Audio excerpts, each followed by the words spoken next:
Good morning, children. Yesterday we saw till mean temperature. Okay, this is geography, third class of second lesson, weather and climate.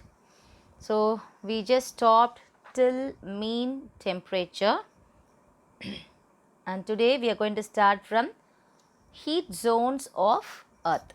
Heat zones of Earth. The fact that the earth is spherical in shape results in different parts of the earth getting heated differently. Okay, as we all know, our earth is spherical in shape, right?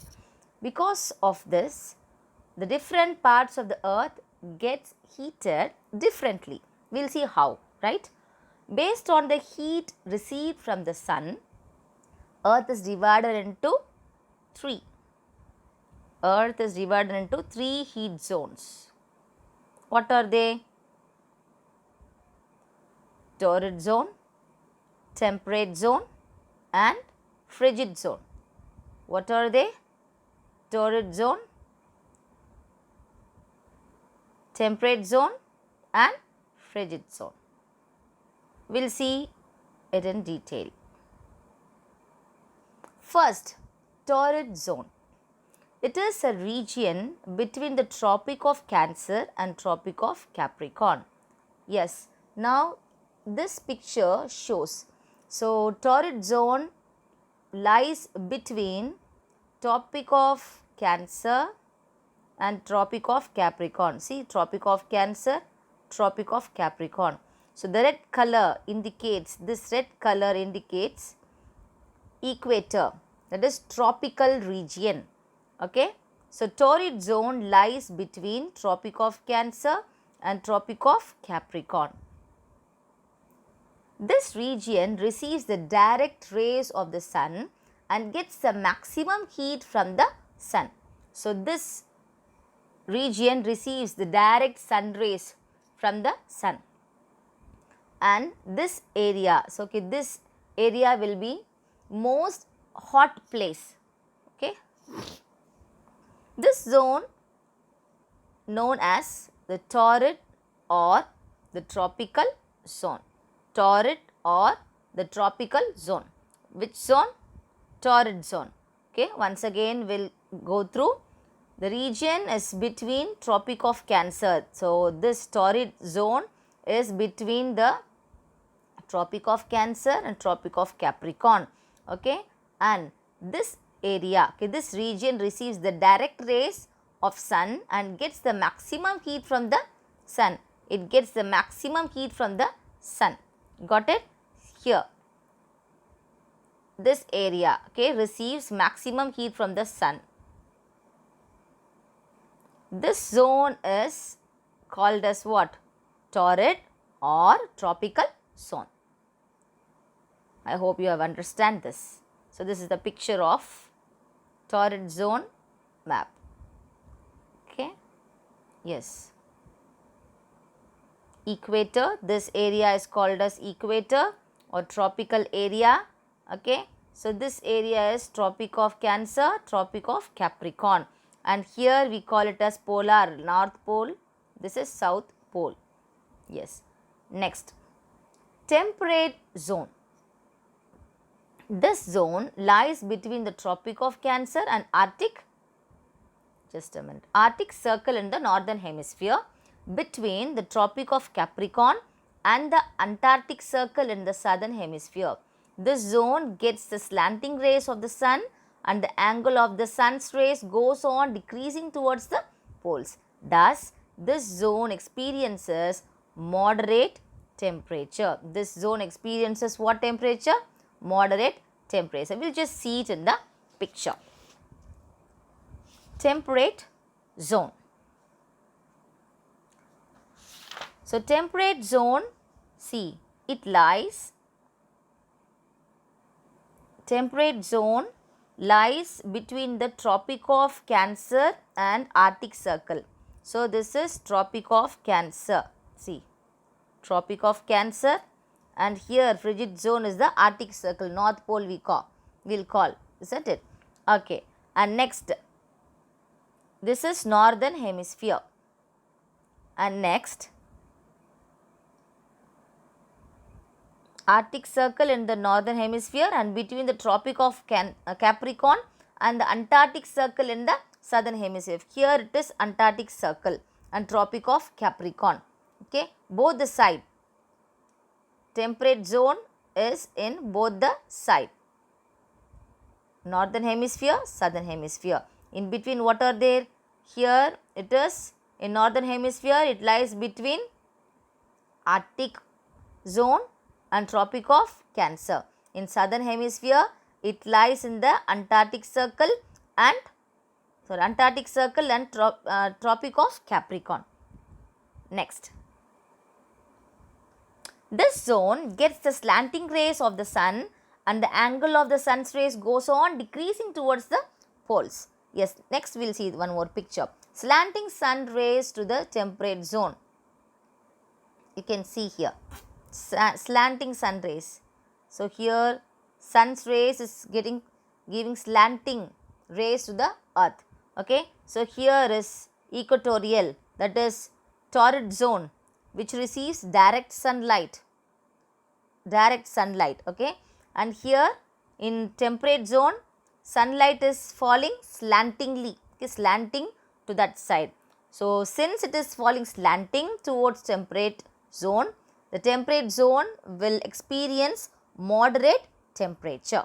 Got clear? Okay. Next one, we are going to see frigid zone.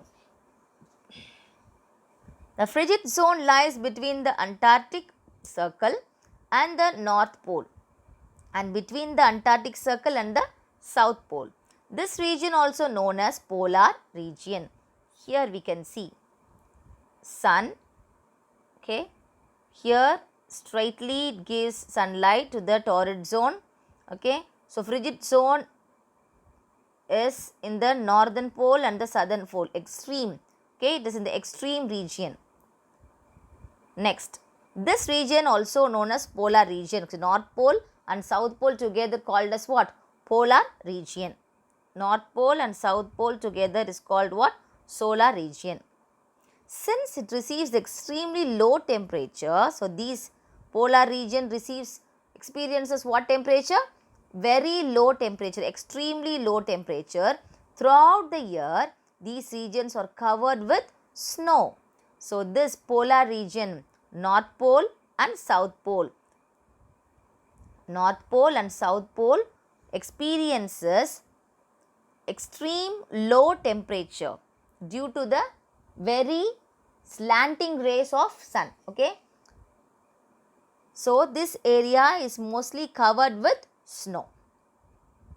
Next, we will see highest temperature ever recorded. Okay, highest temperature ever recorded is 56.7 degree Celsius, that is 134 degree Fahrenheit. We studied about heat, isn't it? We studied about heat, that is temperature unit volume. We studied about scales, Celsius, Fahrenheit and Kelvin, isn't it? Here we are studying about it. 56.7 degree Celsius and 134 degree Fahrenheit. It was recorded on 10th July 1913 at Greenland Ranch of Death Valley, which is in California, USA. And next, lowest temperature is 89.2 degrees Celsius and minus 128.6 degree Fahrenheit and 184.0 Kelvin. K represents Kelvin. Okay, it was recorded on 21st July 1983 at Soviet-Vostok, which is in Antarctica station. Next, this is a map they have given. You can refer this in your book, page number 98. Heat zones of the world they have given in a map. We'll just see frigid zone, as I showed you in that picture. Frigid zone, which is in northern hemisphere, that is extreme North Pole, and frigid zone which is in South Pole. Okay, next,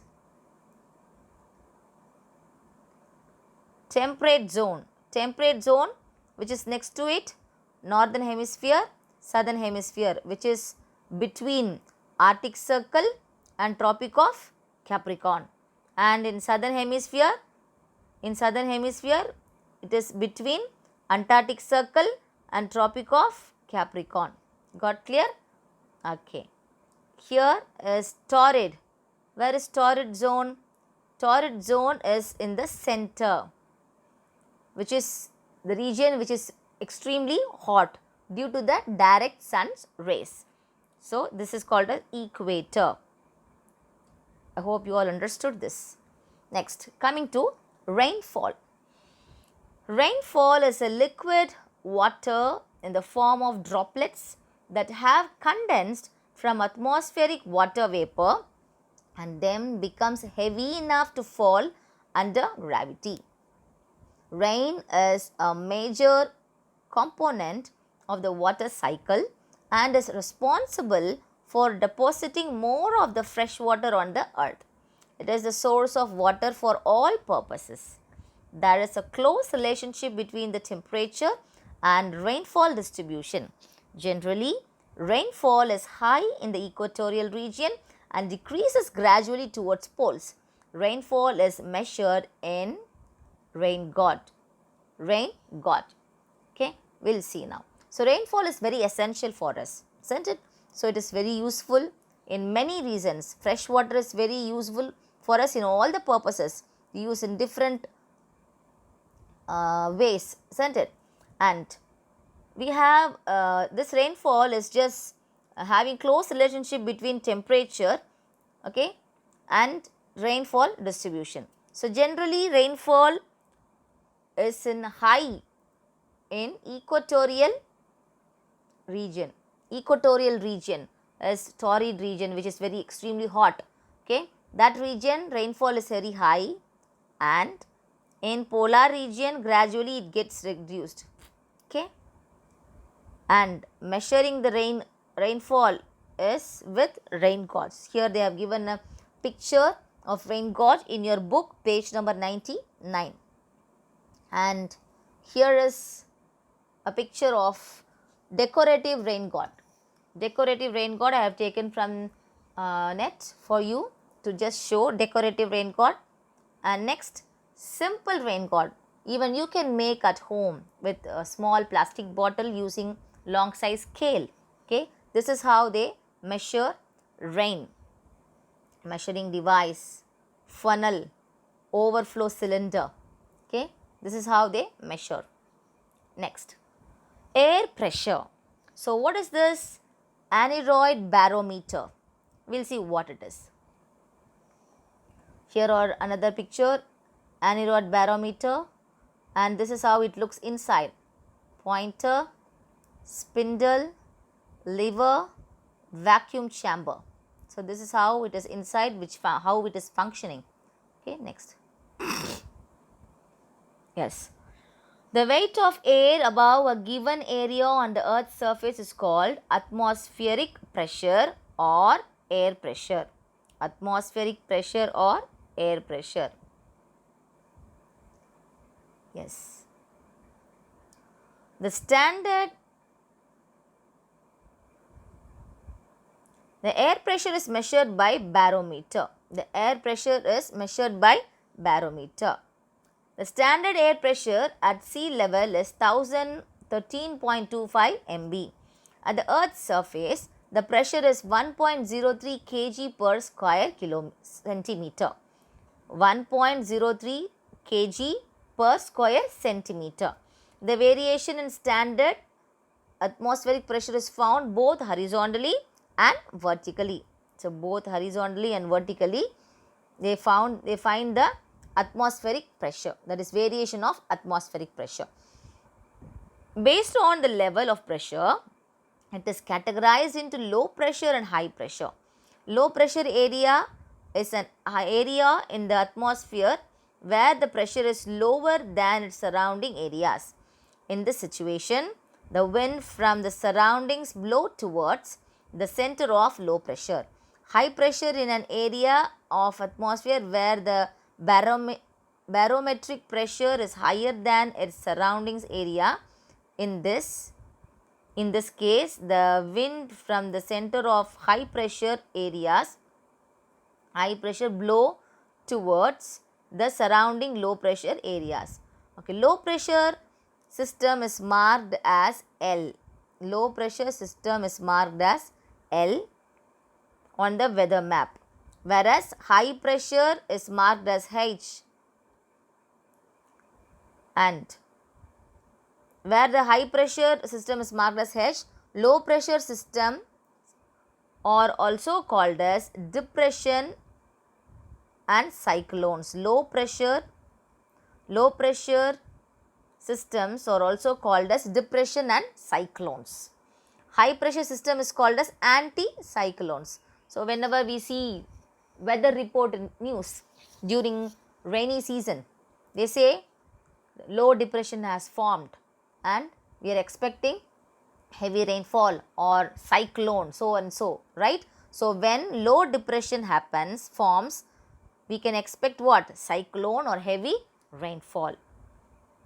High pressure leads to fair and calm weather. So when there is high pressure, it leads to what? Very fair and calm weather.